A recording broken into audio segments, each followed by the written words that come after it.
Hello and welcome, friends. Welcome to another episode where I review a Romanian fountain pen made after the Romanian Revolution. So, after the 1990s, this is like capitalist product of the new democratic Romania. You probably know that there was a great revolution in 1989 in December, and the communist regime was overthrown. The FLARO producer in Sibiu still remained active. It didn't change the name FLARO, Flamura Roșie Sibiu. You know that Flamura Roșie means the red flag, and yes, it was a communist name. After the 1990s, they tried to stay afloat by competing with cheap fountain pens made in China and even with the cheap fountain pens made in Germany in that time. And they developed this simple fountain pen. This slim fountain pen, a plastic fountain pen. You can see with a simple metallic cap, but a quite plain cap, quite thick black. So, but very flexible, as you can see. They added the branding FLARO at the top of the cap and at the ending of the barrel, and they released it in different colors, quite attractive for students and for school people. And I can tell you that they were reasonably priced. They didn't have the best reputation. They were well known for spilling ink, but it all depended on your luck. If you managed to get a hold of a nice one, you didn't have many problems. The cap is, like you see, pressure fit.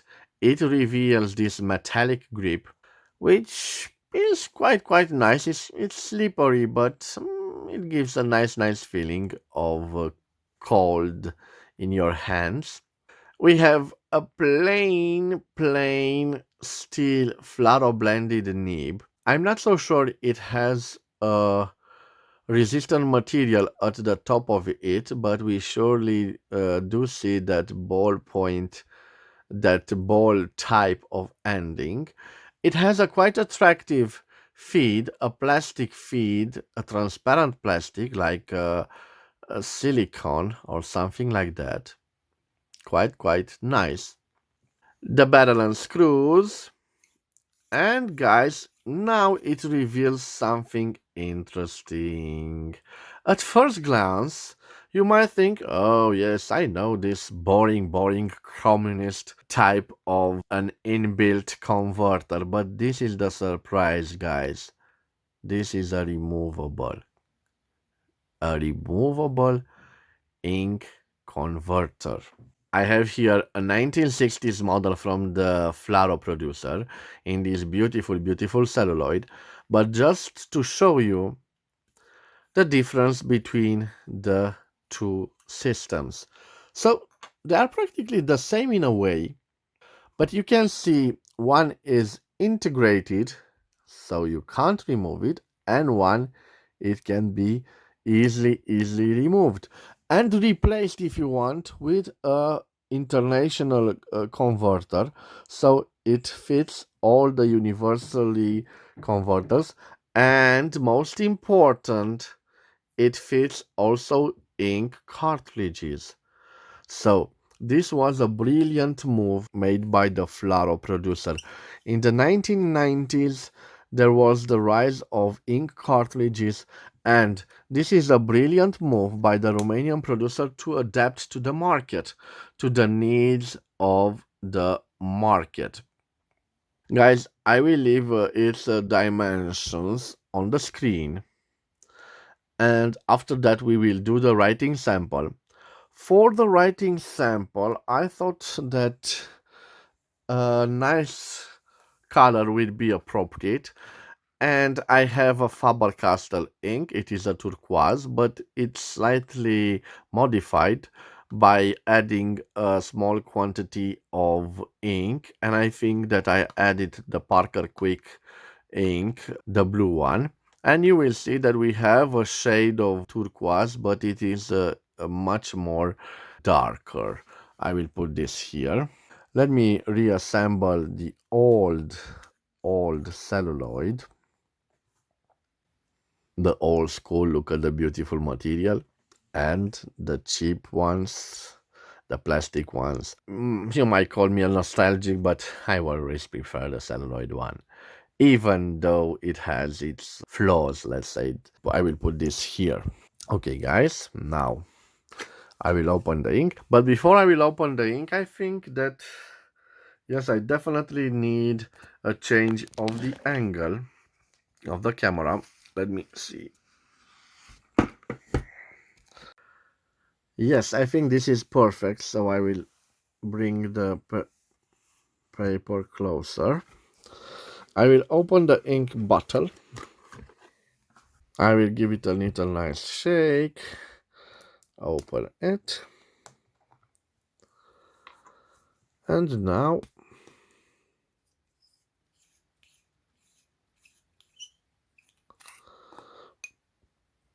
okay, maybe insert it. Gently rotate the piston. Maybe incline the ink bottle a little bit, and the ink is being drawn. Okay, quite nice, no air bubbles, so a nice amount of ink. Let me see if I have a tissue right here. Yes. So, okay. Nice. Now, guys, I will put the barrel back on. You can hear a bit scratches. This is a metallic part and this is a plastic part right here. So the scratches from there. I will put the ink bottle here. Always, guys, please, after you use it, just put the cap back on and you will avoid small accidents. Let me show you if the cap can be posted. Yes, it can. I don't recommend for it to be posted because in time it will leave marks. So I will simply write with it like this. So, a FLARO model from the 1990s. It is in this beautiful pastel blue color. It has a FLARO steel nib, and guys, believe me, a wonderful nib, quite a juicy nib. Let me show you. Yes, I don't think it has some line variance, but why not? Let me test it. So no flex. Let me see the pressure. No pressure here, and here pressure. So it has a little line variance, but quite small, insignificant, I will tell. Let me do the reverse writing. So reverse writing. It is possible, but it scratches a little bit, so it depends on your mood. Let me see. Reverse. So this I will call it an F, and this I will call it an M.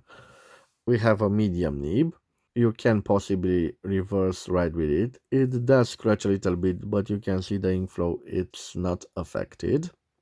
Okay, let me see if I can do a little signature with this. Yes, quite nice at making signature. And now let me tell you about the fox. So the quick brown fox jumps over the lazy dog. Well, guys, I'm quite impressed with this fountain pen. Judging by the way it was sold, it wasn't quite a commercial success. I'm not so sure what the cost of production was and the profit margin of this fountain pen. So, the profit margin, if this pen cost me $10, I can sell it for $15 profit after I take down all my expensive, maybe $3 for a piece. It's quite a nice profit. But the important thing is that I can sell this for 15 US dollars, because if a Chinese fountain pen is sold with $5, how can I sell this for $15? It is impossible. And of course, in a market intended for students and school children, the price is a big criteria in determining the consumers to buy my product or not. Quality is a second, but I'm quite impressed. This is quite a nice writing instrument. And yes, if I was a student now, I will buy something like this. Of course, if it was reasonably priced. And I like the way that I can also fit cartridges to it. So quite nice, light and slim fountain pen for daily use. Guys, I want to wish you to have a nice day wherever you are. I thank you for your time. For those of you who are new to this channel and enjoy this review, please subscribe to it to support my activity. In return, I promise you that I will upload new and vintage reviews of fountain pens, unboxings, and other stuff related to this wonderful hobby. I thank you for your time again. Please stay safe, guys, and we will see each other in the next episode. Till then, bye bye.